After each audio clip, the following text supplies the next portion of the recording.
이제 다 같이 사도신경으로 신앙 고백하시면서 오늘 금요 기도회를 시작하겠습니다.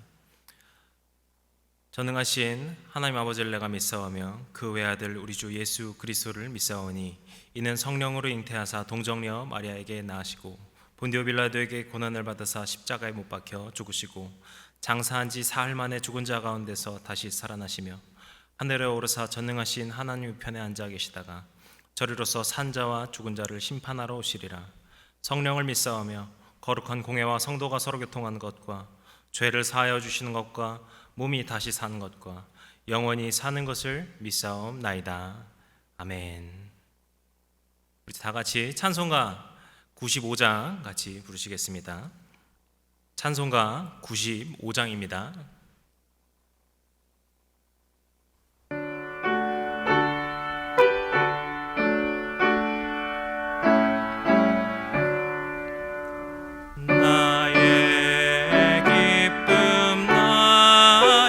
소망 되시며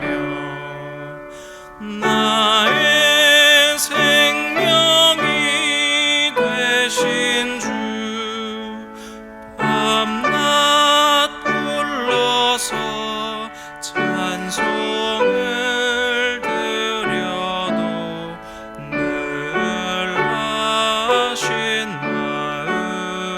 마음뿐일세.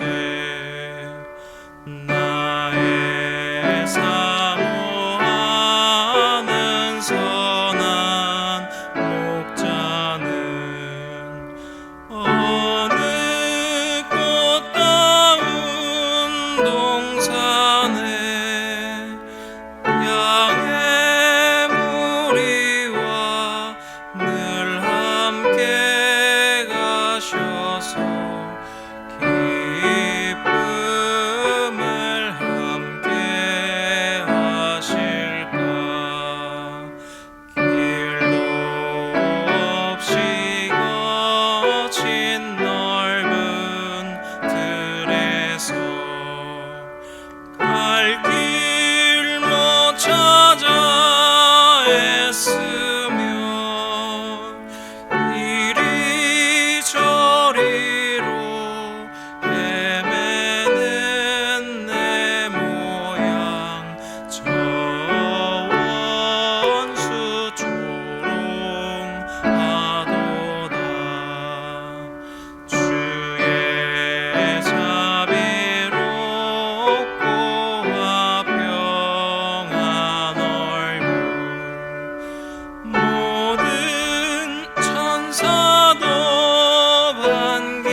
오늘 우리에게 주신 하나님의 말씀은 마가복음 3장 1절부터 6절까지의 말씀입니다.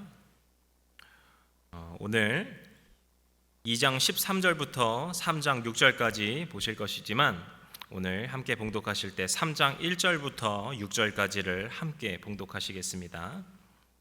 3장 1절부터 6절의 말씀 이제 함께 봉독하시겠습니다. 예수께서 다시 회당에 들어가시니 한쪽 손 마른 사람이 거기 있는지라. 사람들이 예수를 고발하려 하여 안식일에 그 사람을 고쳐주시는가 주시하고 있거늘 예수께서 손 마른 사람에게 이르시되 한가운데 일어서라 하시고 그들에게 이르시되 안식일에 선을 행하는 것과 악을 행하는 것 생명을 구하는 것과 죽이는 것 어느 것이 옳으냐 하시니 그들이 잠잠하거늘 그들의 마음이 완악함을 탄식하사 노하심으로 그들을 둘러보시고 그 사람에게 이르시되 내 손을 내밀라 하시니 내밀매 그 손이 회복되었더라. 바리새인들이 나가서 곧 헤롯 당과 함께 어떻게 하여 예수를 죽일까 의논하니라. 아멘. 할렐루야. 한 주간도 주님 안에서 평안하고 행복한 한 주이셨기를 주님의 이름으로 축복하고 기도합니다.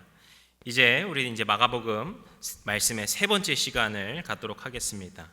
오늘은 저희가 진짜를 보여주시다 라는 제목으로 말씀을 나누려고 합니다. 본문 말씀은 2장 13절부터 오늘 읽은 3장 6절까지의 말씀인데요. 오늘 이 본문 말씀들에서 주님은 이제 반대 세력에게 부딪히게 되십니다. 당시 예수님의 명성은 마치 어떤 슈퍼스타와 같이 이스라엘 지역에 널리 알려지게 되었습니다. 그런 주님을 시기하고 질투하던 사람들이 이제 예수님에게서 흠을 잡고자 한 것입니다. 하지만 이런 상황 속에서 주님께서는 아주 의연하게 대처하시는 것을 우리가 볼 수 있습니다. 우리는 이 예수님의 대처를 보면서 오늘 우리에게 주시는 도전을 또한 함께 나누고자 합니다. 먼저 예수님께서 어떤 공격을 당하셨는가, 그것을 우리가 이 말씀을 통해서 함께 보겠습니다. 첫째로는 2장 13절부터 17절까지 나오는 말씀인데, 예수님께서 세리들과 함께 어울리는 것에 대한 비판이 나옵니다. 말씀을 보시면 바리새인의 서기관이라고 하는 사람들이 예수님의 모습을 비판하고 있는데요. 여기서 바리새인의 서기관이라고 하면 서기관들 중에서도 바리새인 출신의 서기관들을 말을 합니다. 쉽게 말해서 성경의 어떤 율법 그리고 그런 것들에 굉장히 박식한 사람들이라고 볼 수 있는 것이죠. 그런데 그런 이 성경에 박식한 사람들이 세금을 걷는 세리들과 어울리는 것에 대해 비판하는 이유가 무엇일까요? 아마 아시는 분들도 많이 계시겠지만 여기서 세리라고 하는 사람들은 단순히 세금 징수인을 말하는 것이 아닙니다. 당시 이스라엘은 로마 제국의 식민지였습니다. 그래서 여기서 말하는 세리는 자신의 조국인 이스라엘을 등지고 이스라엘 백성들에게서 로마 제국에 바칠 세금을 걷어들이는 사람들이었습니다. 그래서 이 세리들을 이스라엘 사람들 입장에서는 나라를 등진 변절자들이라고 보았고요.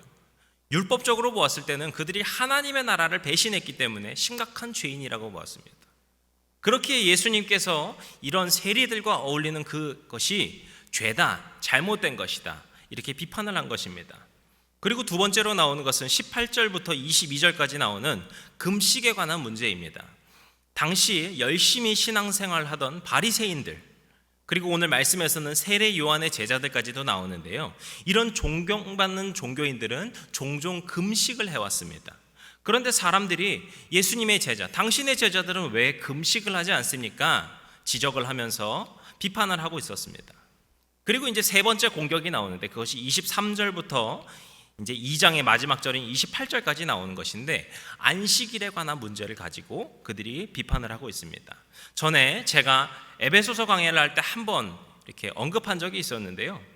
유대인들은 안식일을 거룩하게 지키라, 그래서 너희들이 일을 하면 안 된다라는 그 하나님의 명령을 아주 잘 지켜야 된다라는 그런 뜻을 가지고서 안식일에 하면 안 되는 행동규범 39가지를 정하고요, 그것을 지키고자 했습니다.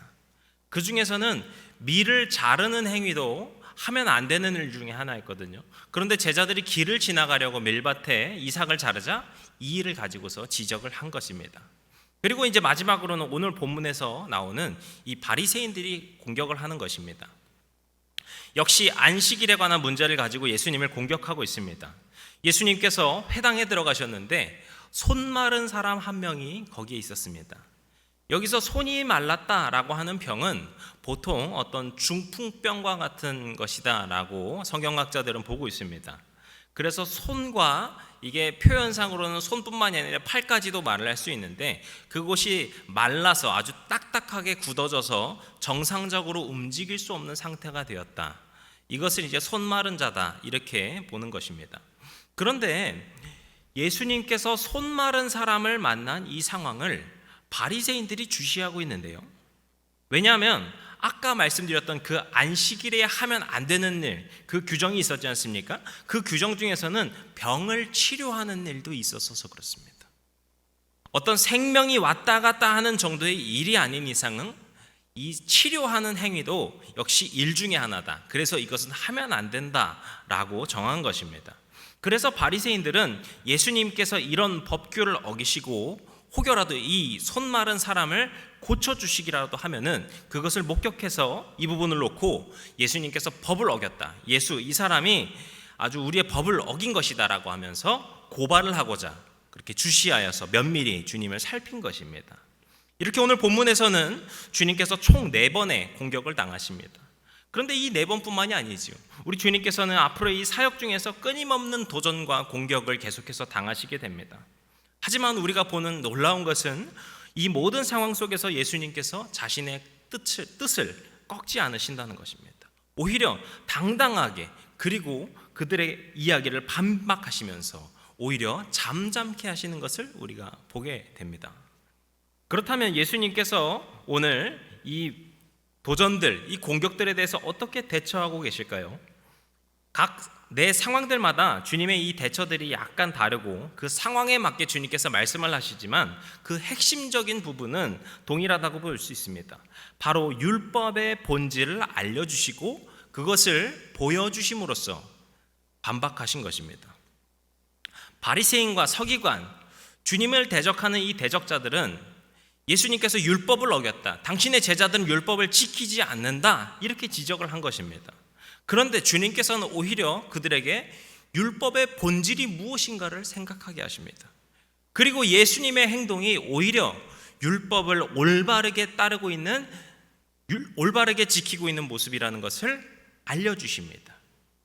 반대로 말하면 어떻게 됩니까? 지금 율법을 잘 지키고 있다라고 하는 이 바리새인, 서기관 같은 사람들이 오히려 이 율법을 잘못 지키고 있다라는 것을 지적하는 것을 주님께서 보여주신 것이죠.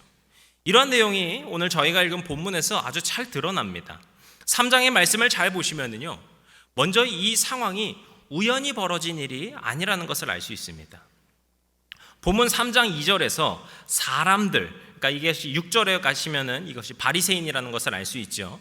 이 바리새인들이 예수님을 주시하고 있다라고 말씀하는데요. 여기서 이 주시하다라는 단어가 헬라어 문법에서 보시면은 미완료 시제로 쓰여져 있습니다. 이 미완료 시제라는 것은 어떤 행동을 주기적으로 반복하는 것, 그리고 이전부터 지금까지 계속해서 지속하고 있는 그런 행위를 표현할 때 쓰는 것입니다. 그러니까 지금 바리새인들이 이미 예수님을 정죄하고자, 예수님을 고발하고자, 그런 증거를 찾아내고자 이미 이전부터 예수님을 주시하고 있었던 것이죠. 계속해서 반복하여서 주님을 바라보고 있었다는 것입니다. 지금 이 상황을 그들은 기다리고 있었던 것입니다. 그러니까 지금 이 상황은 우연이 아니라 일종의 어떤 함정과도 같은 것이죠. 하지만 이런 상황 속에서 주님은 오히려 아주 담대한 모습을 보이십니다.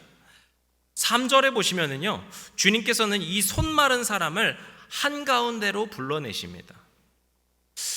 제가 어떤 겁이 많아서 그런 건지 모르겠지만 뭔가 제가 생각했을 때는 어쩌면 제가 주님의 입장이라면은 아무도 볼 수 없는 구석에서 아주 몰래 치료해 주시고 슥 도망갈 것 같기도 한데요, 오히려 주님께서는 많은 사람들이 볼 수 있는 그 회당의 중심으로 이 손 마른 사람을 부르십니다.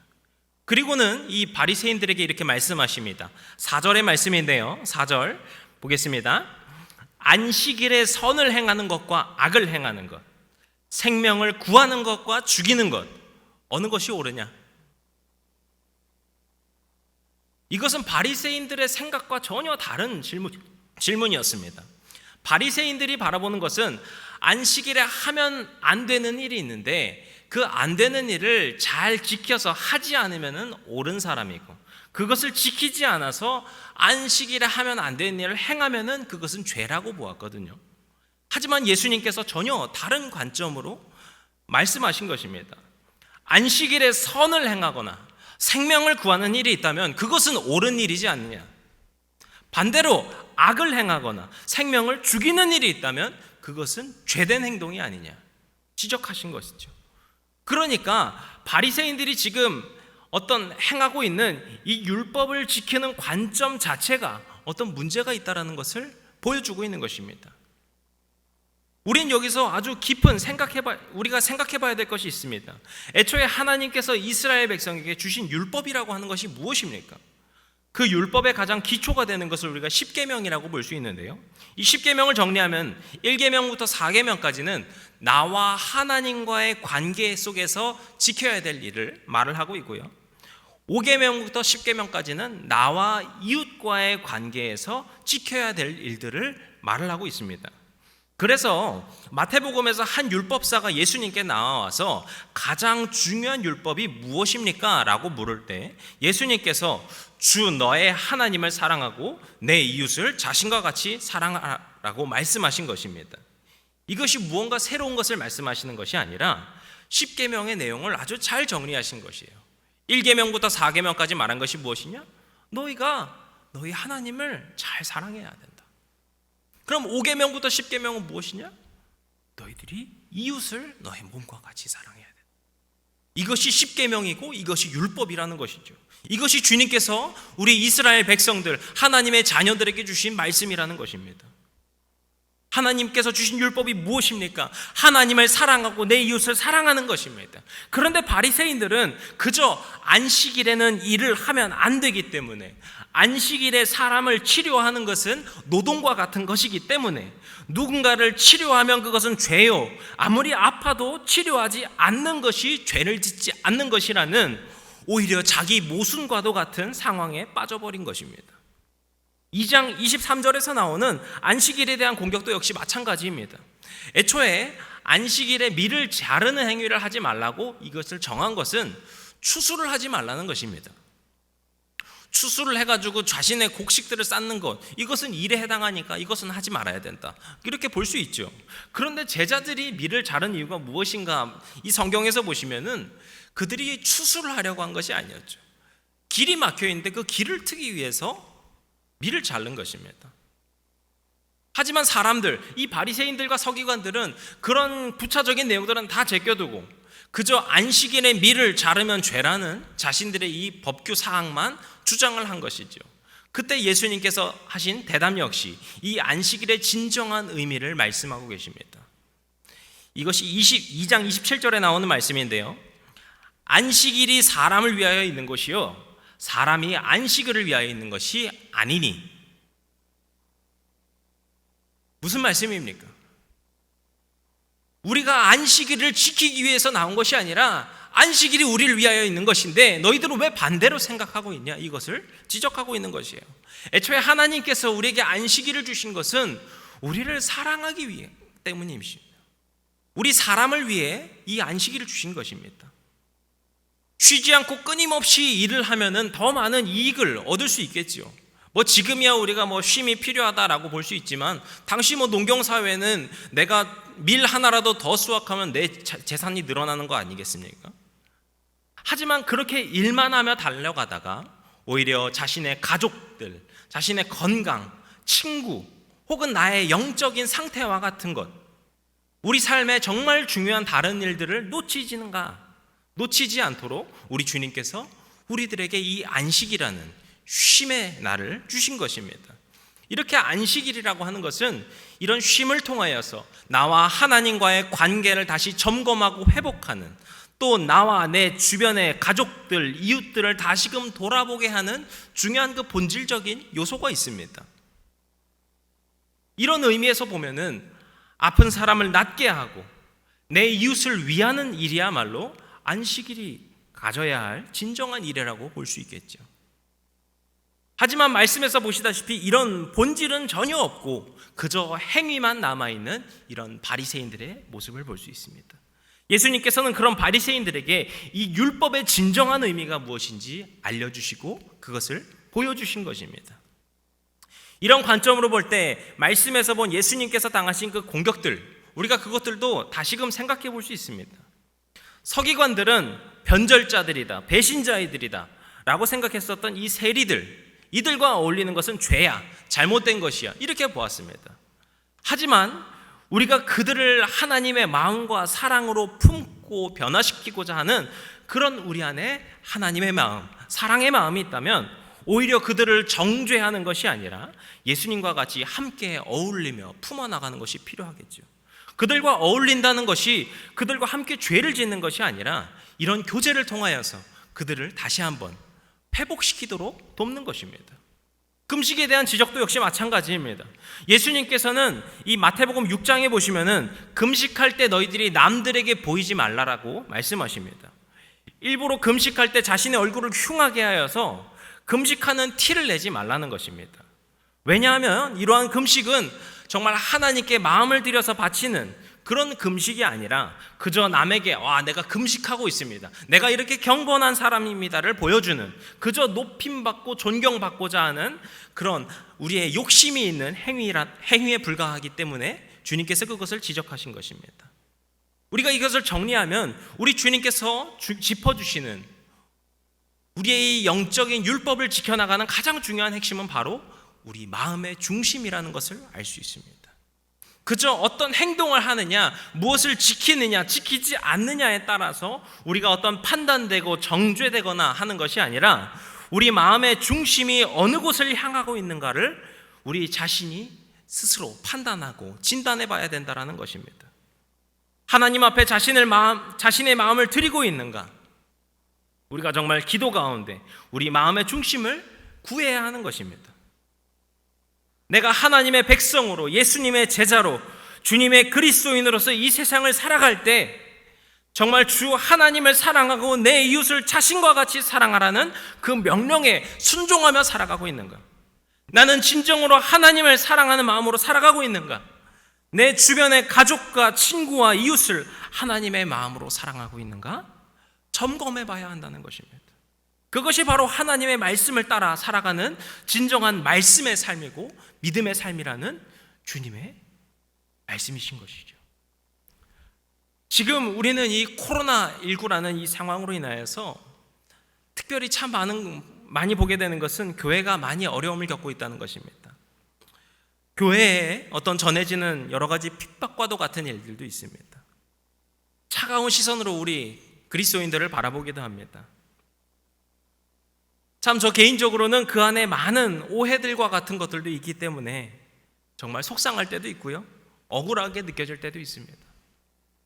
하지만 우리가 이런 상황 속에서 할 수 있는 가장 중요한 일, 가장 핵심적인 일이 무엇일까요?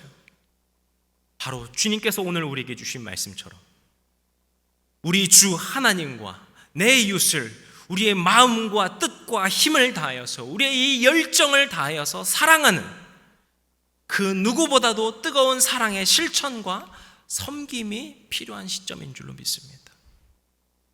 우리가 이 세상에서 빛과 소금의 존재로서 주님의 사랑을 실천하며 살아갈 때, 선한 일을 행하며 살아갈 때, 내 이웃을 섬기고 도우며 살아갈 때 우리 삶의 모든 자리에 주님의 사랑이 흘러가고 그렇게 변화되어 갈 줄로 믿습니다. 또 우리가 이제 온라인으로 셀 연합 예배 그리고 소그룹 모임을 이제 시작합니다. 참 온라인으로 누군가를 만나고 모이는 것이 어색하게 느껴질 수도 있습니다. 하지만 우리가 다시금 생각해 봐야 되는 것이 있습니다. 이 언택트 시대, 우리가 서로 접촉하지 않아야 되는 그 시대라고 해서 우리는 주님의 사랑을 나눌 수 없을까요?